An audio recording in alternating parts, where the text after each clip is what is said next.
niwaombe watumishi wa Mungu tuendelee kuliombea taifa letu. Amina. Amen. Tuombee uchaguzi, tuiombee nchi yetu. Najua Yesu alitamka maneno katika kitabu kile cha Mathayo mlango wa 10 mstari wa 17. Yesu anasema, jihadharini na wanadamu. Hakusema mjihadhari na shetani.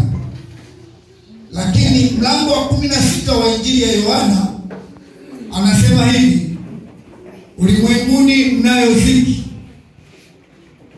jipeni moyo. Tunahitaji kuomba kwa ajili ya taifa. Amen. Amina, watumishi wa Bwana. Mambo yanayofanyika tunamhitaji Mungu. Amina. Amina wapendwa.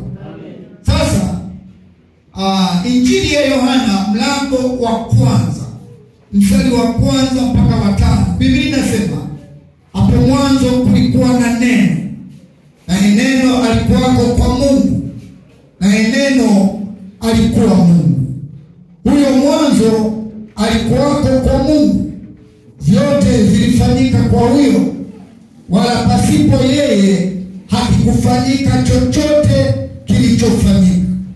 Ndani yake ndimo ulikuwamo uzima, na ule uzima ulikuwa nuru ya watu. Na hiyo nuru yang'aa gizani, wala giza halikuliweza. Baba, katika jina tukufu la Yesu, Baba, nakushukuru sana kwa ajili ya ibada ya asubuhi ya leo. Bwana, umetujalia watoto wako kuwepo nyumbani mwako, na tuko tayari kukusikia useme nasi. Nataka yale mapenzi yako yafanyike. Nimekuomba kwa jina tukufu la Yesu. Bwana, tunakuhitaji. Bwana, tunakupenda. Asante Bwana kwa kuwa utatuhudumia. Na nimekuomba kama mtumishi wako kwa jina tukufu la Yesu aliye Bwana Mwokozi wetu. Amen. Amen. Amen. Amen.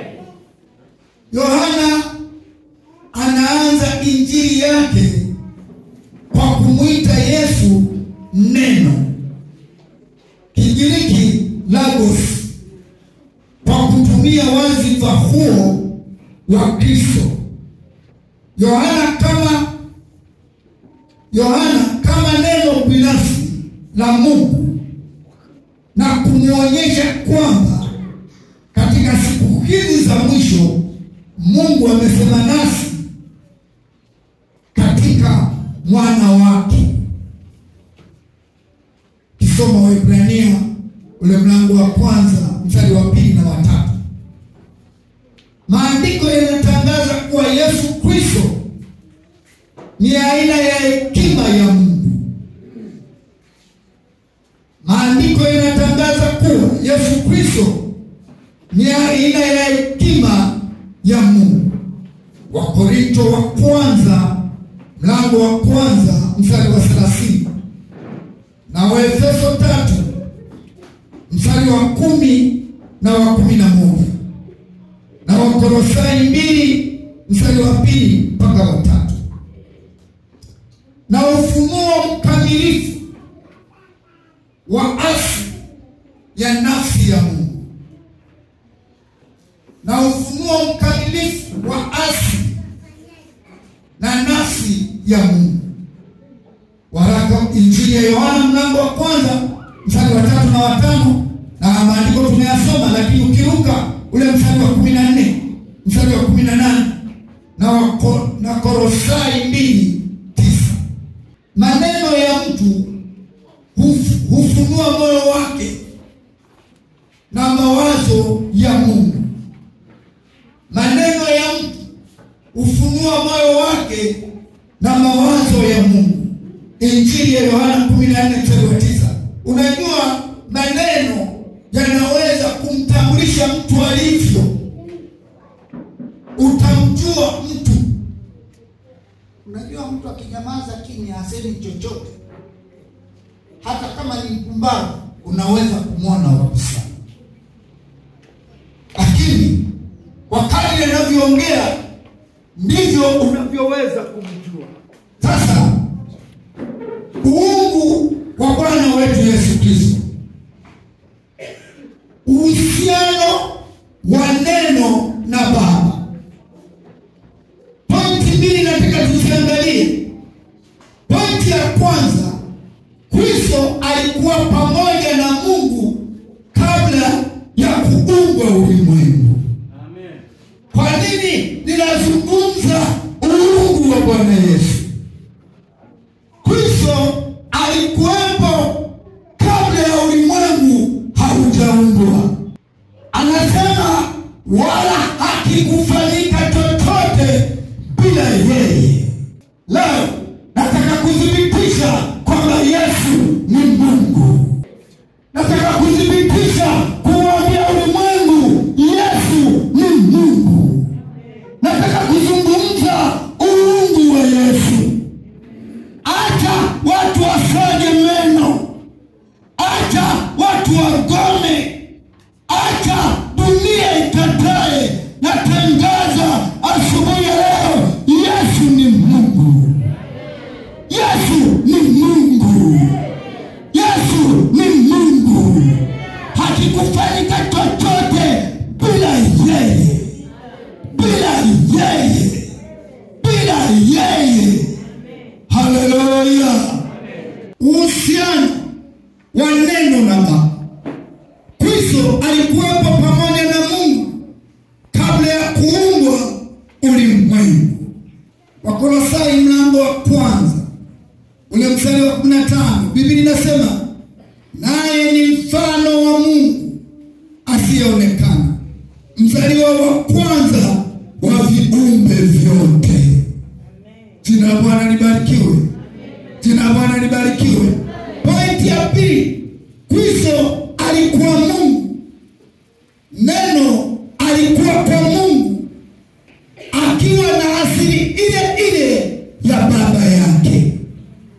Akiwa na asili ile ile ya Baba yake. Katika Wakolosai 2 ule mstari wa 9, maana katika yeye unakaa ukamilifu wote wa Mungu kwa jinsi ya kimwili. Haleluya. Katika kitabu kile cha Marko mlango wa kwanza na ule mstari wa 11, na sauti ikatoka mbinguni, wewe ni mwanangu mpendwa wangu ninayependezwa nawe. Yesu asifiwe. Tuangalie mambo 6 yanayothibitisha uungu wa Bwana Yesu. Jambo la kwanza, kuzaliwa kwake na bikira. Wasomi na wanasayansi wanajua hakuna mtu ambaye anaweza kuzaliwa na jinsia moja tu. Ni lazima jinsia mbili ziwe pamoja zinaweza kutoa mtoto. Lakini yuko mwanadamu wa pekee, yuko mwanaume wa pekee ambaye alizaliwa na Bikira Mariamu. Haleluya. Hilo ni jambo la kwanza linathibitisha uungu wake na utofauti wa wanadamu wote. Kitabu cha Mathayo mlango wa kwanza ule mstari wa 23, Biblia inasema tazama, bikira atachukua mimba naye atamzaa mwana, nao watamuita jina lake Immanueli, yani Mungu pamoja nasi. Haleluya. Haleluya. Bikira atachukua mimba naye atamzaa mwana, naye huyo mwana ataitwa Immanueli, Mungu pamoja na sisi. Yesu ni Mungu Bwana. Natangaza Yesu ni Mungu. Natangaza Yesu ni Mungu. Acha dunia ikatae, Yesu ni Mungu. Atazaliwa, atakuwa Mungu pamoja na wanadamu. Nisikilize bila aibu.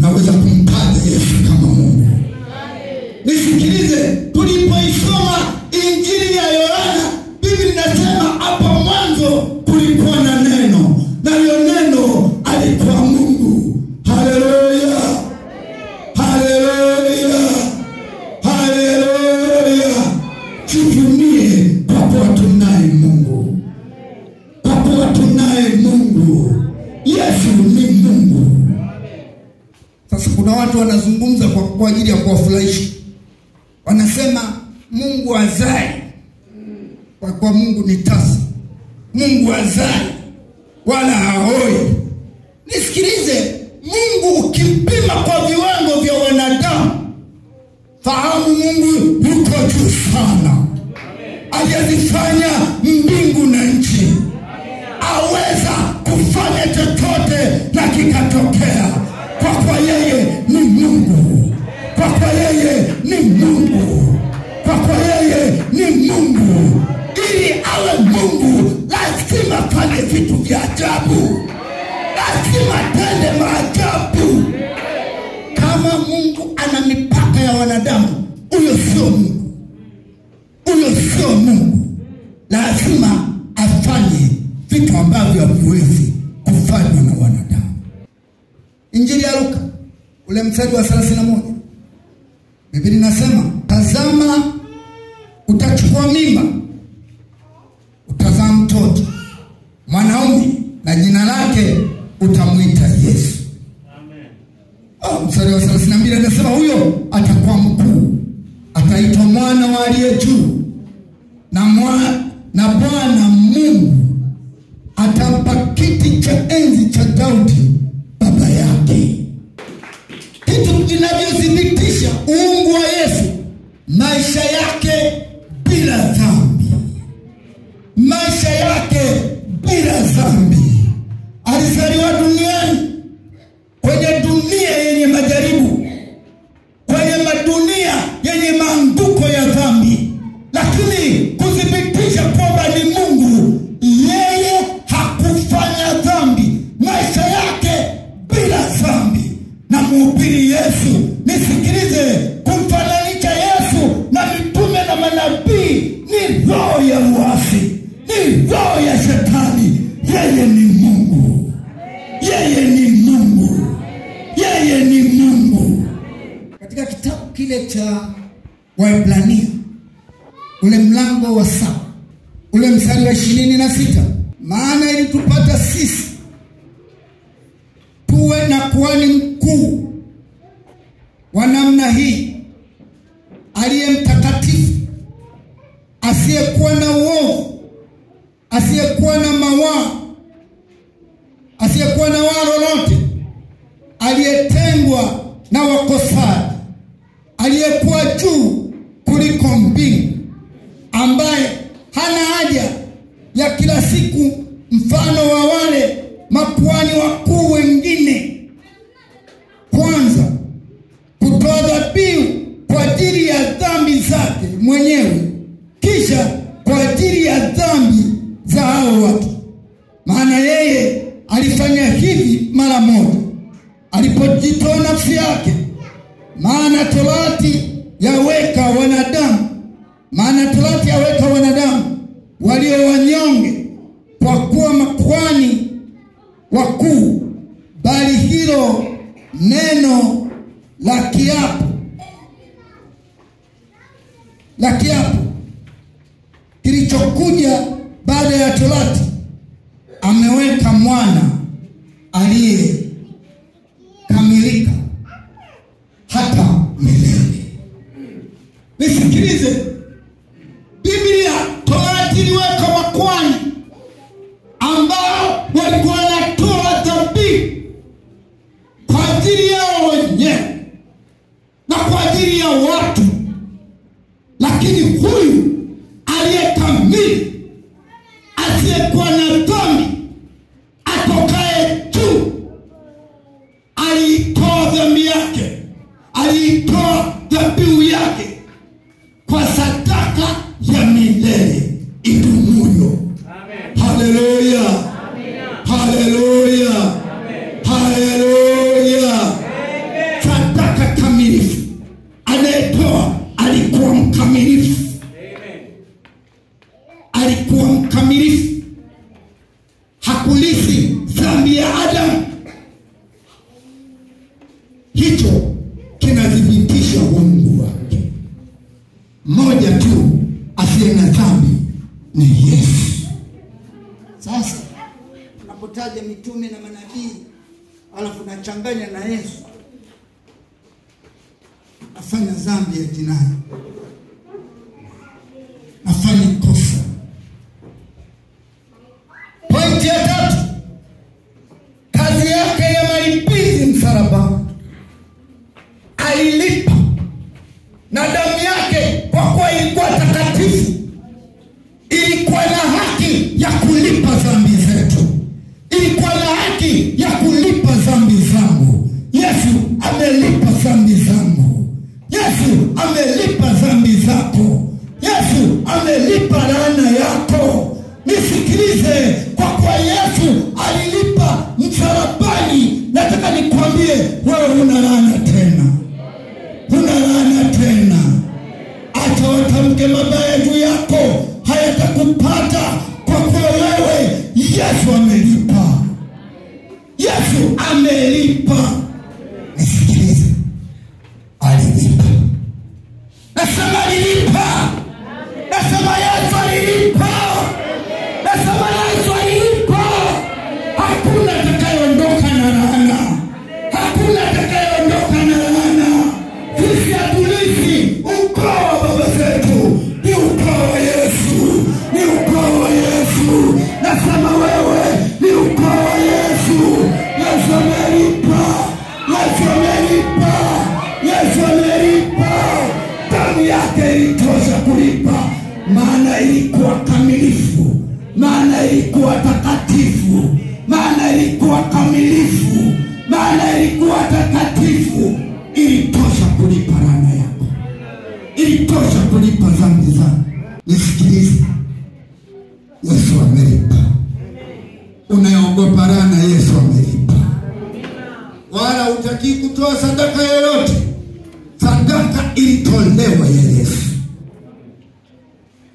Panda mbegu upate maombi, panda mbegu. Nisikilize, sadaka kamilifu ilitolewa. Tunatoa sadaka kwa kuwa tunampenda, hatulipi chochote.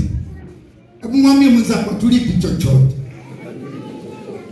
Watu wajanja wanaiongeza Biblia, wanajaribu kuiongeza. Wataalamu wa uchumi wanajaribu kuiongeza. Mwambie mwenzako, mwambie tunatoa sadaka kwa kuwa tunampenda, hatulipi chochote.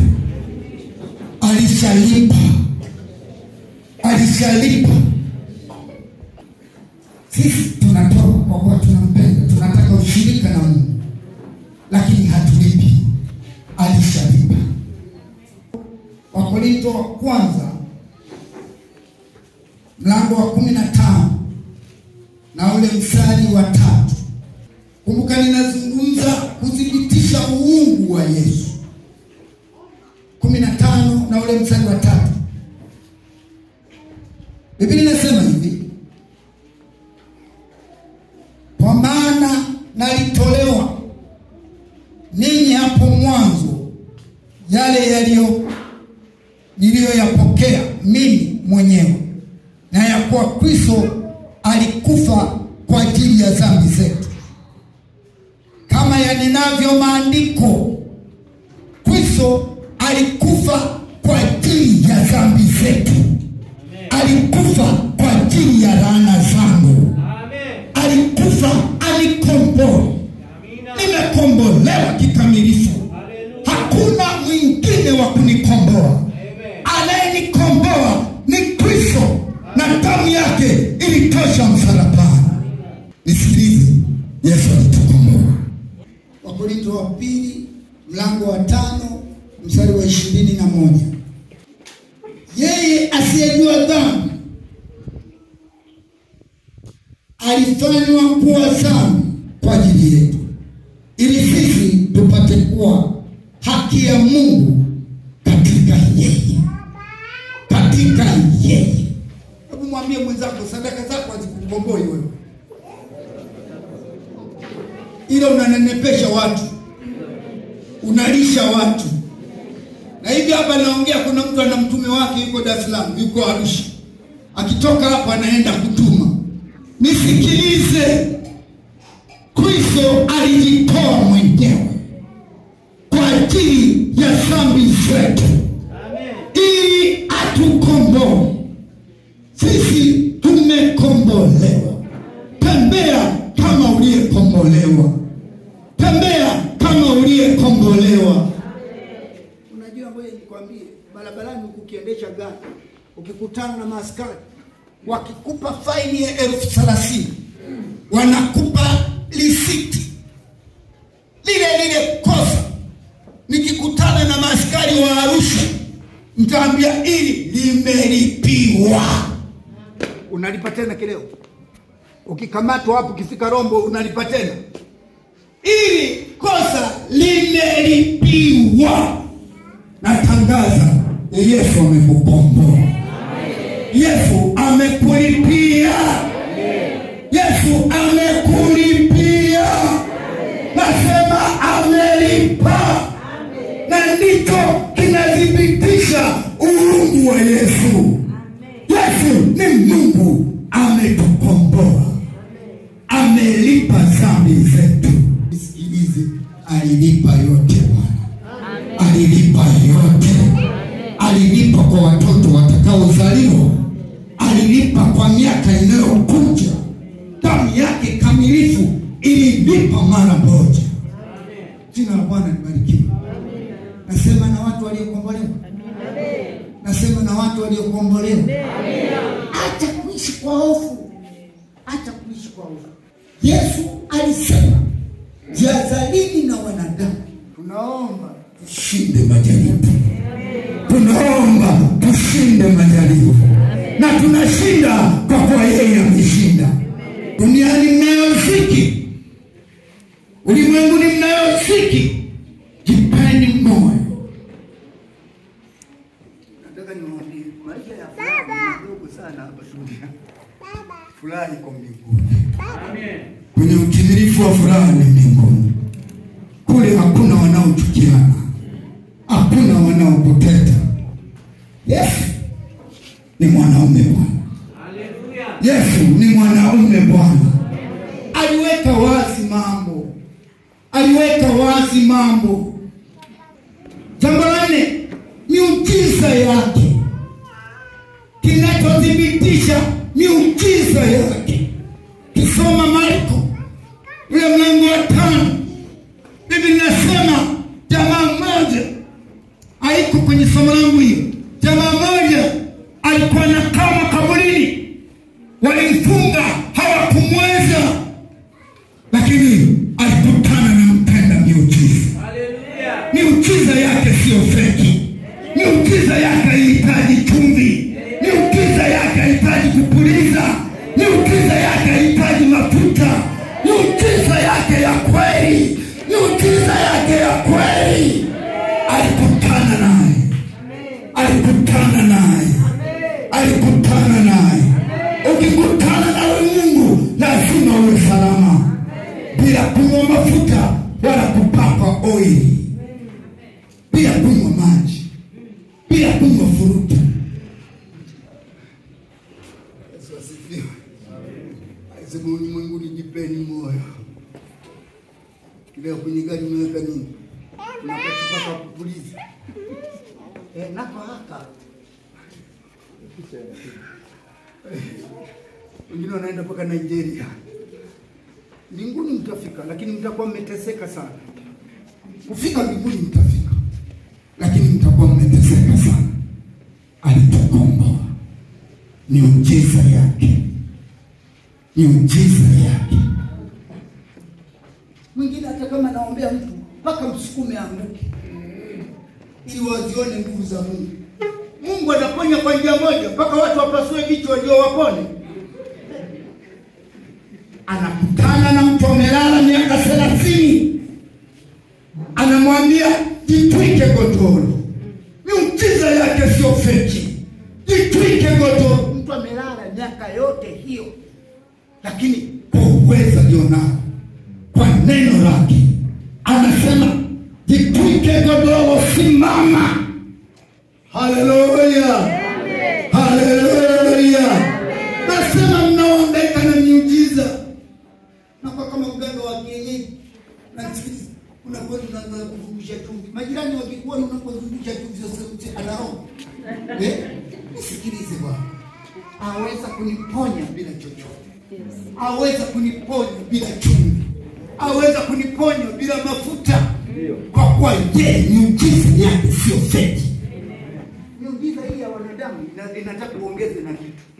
Uongeze na kitu. Mtu mmoja wakati wanakimbia alianguka kwenye kaburi la mtumishi wa Mungu Elisha, akafufuka. Haleluya. Haleluya. Haleluya. Nasema uungu wa Yesu. Mlango wa 2 wa kitabu cha Matendo ya Mitume na ule mstari wa 22. Biblia inasema, enyi wanaume wa Israeli, sikilizeni maneno haya. Yesu wa Nazareti, mtu aliyedhihirishwa kwenu na Mungu kwa miujiza na ajabu na ishara ambazo Mungu alizifanya kwa mkono wake kati yenu, kama ninyi wenyewe mnavyojua. Haleluya. Matendo ya Mitume 10:38 anasema, habari za Yesu wa Nazareti, jinsi Mungu alivyomtia mafuta kwa Roho Mtakatifu na nguvu, naye alikuwa akizunguka huko akitenda kazi njema na kuponya wote walioonewa na Ibilisi, kwa maana Mungu alikuwa pamoja naye. Alikuwa anazunguka kuponya na kutenda miujiza. Unaweza kupona bila kuwekewa mkono na mtume. Unaweza kupona. Miujiza yake inadhibitisha uungu wake. Jambo la 5, kufufuka kwake kutoka kwa wafu. Nisikilize Bwana, ameshinda kaburi. Teuri ya mwanadamu ni kaburi. Mwisho wa teuri ya mwanadamu ni kaburi. Nisikilize, uwe na hela utalala, uwe bilionea utalala, lakini yuko mwanaume mmoja ameshinda kaburi, ameshinda kaburi, ameshinda kaburi.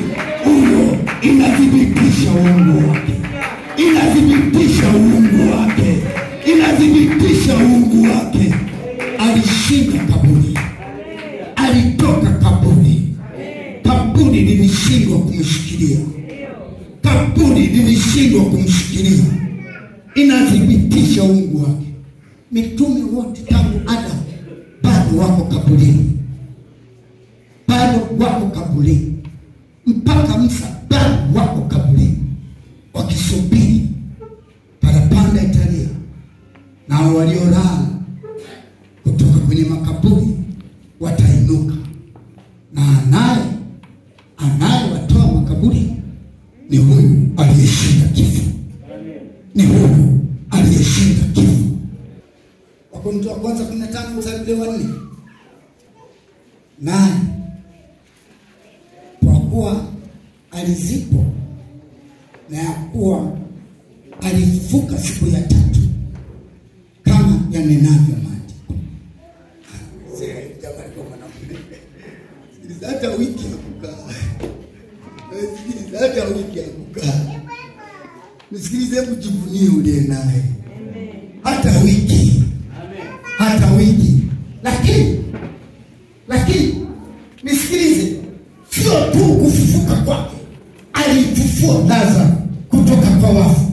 Watu wanasema ananuka sasa. Ananuka sasa. Mauti sio amezimia, ananuka. Na alitelewa ili aithibitishe miujiza yake. Wanaume baada ya kufa. Na mbele nikwambie, kutengeneza mashahidi, wakati amekufa kaburi lake lililindwa na maaskari ili wasije wakafanya jeuri, lakini ilikuwa kuleta ushahidi. Unajua, ushahidi wa watu ambao hawako pamoja na wewe unadhibitisha ushahidi wa kweli. Wa kweli. Wale ambao walikuwa na mlinda, saa ilipofika ya kutoka kaburini, jiwe limetoka mlangoni. Akasimama, akatembea. Haleluya, haleluya. Inadhibitisha uungu wa Yesu. Nisikilize, leo watu watapona. Nasema leo watu watatoka makaburini. Nasema leo watu watafunguliwa. Haina haja hata nikuweke mkono, lakini ukielewa kweli hii, lazima ufunguliwe. Lazima utoke kwenye kaburi lako. Lazima utoke mahali ambapo shetani amekufungia. Unaweza kufungwa, unaweza kuwa kwenye kifungo bila kujua, lakini nasema mwanaume amefufuka kutoka kwa wafu. Lazima utoke kaburini. Lazima mambo yako yafufuliwe. Haleluya, haleluya.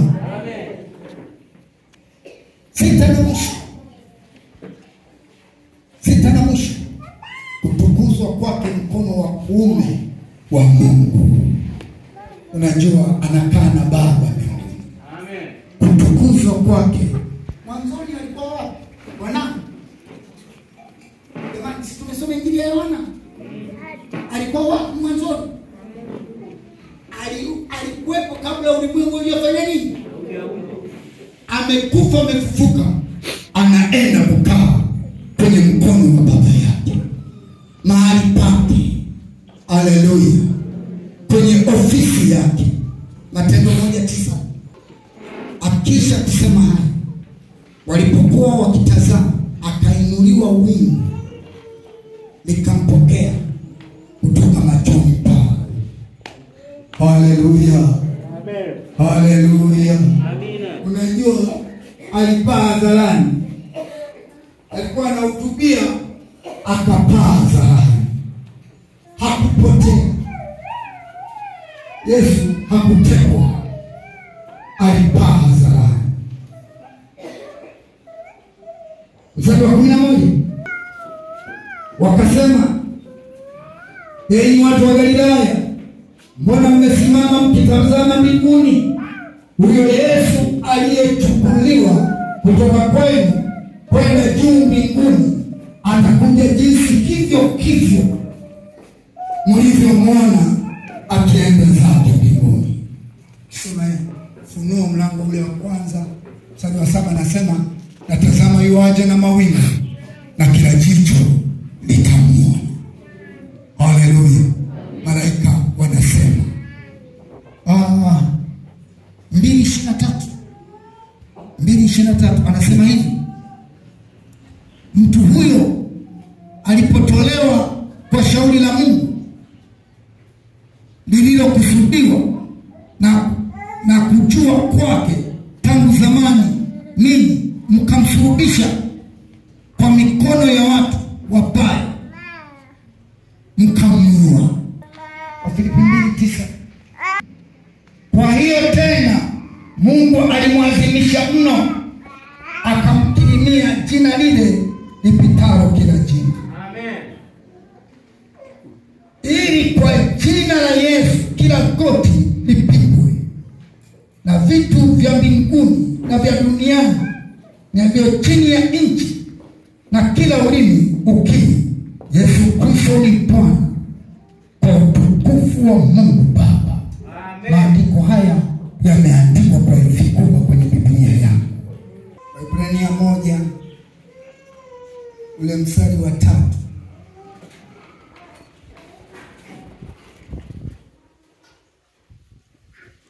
Nasema hivi, yeye kwa kuwa ni mng'ao wa utukufu wake na chapa ya nafsi yake, akavichukua vitu vyote kwa amri ya uwezo wake, akisha kufanya utakaso wa dhambi, akaketi mkono wa kuume wa ukuu huko juu.